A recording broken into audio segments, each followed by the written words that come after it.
Video उतार लीजिए खास कर ઓછું દેખાય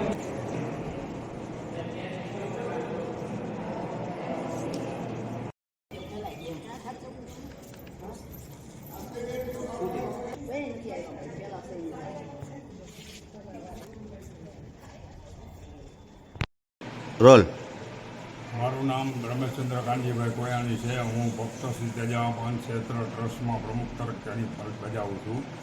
આજે અમારો નેત્રયજ્ઞ કેમ્પ હતો. 274મો કેમ્પ છે. એમાં 150થી 200 ઓપીડી છે અને લગભગ 20થી 25 ઓપરેશનમાં લઈ જવામાં આવશે અને શનિવારે પાછા અહીં મૂકી દેવું હોય જમાડીને બધાને બસમાં ગયા છું. અમારા અહીં તેજાપાની જગ્યામાં સેવાકીય પ્રવૃત્તિ ચાલે છે. એમાં ગોઠણના ને એવા કેમ્પે અમુક વાર કરી છે અને નેત્રયજ્ઞનો કેમ્પ તો દર 1 તારીખ પછીના બીજા બુધવારે હોય જ છે. સબવાહિની છે, પછી કાયમી 2 ટાઈમ અન્નક્ષેત્ર હાલે છે. શિવરાત્રિમાં અમારે 7 દિવસ સુધી ન્યાય અન્નક્ષેત્ર હલાવી છે. આવી સેવાકીય પ્રવૃત્તિ તેજાપાની જગ્યામાં અમે ચલાવી છે.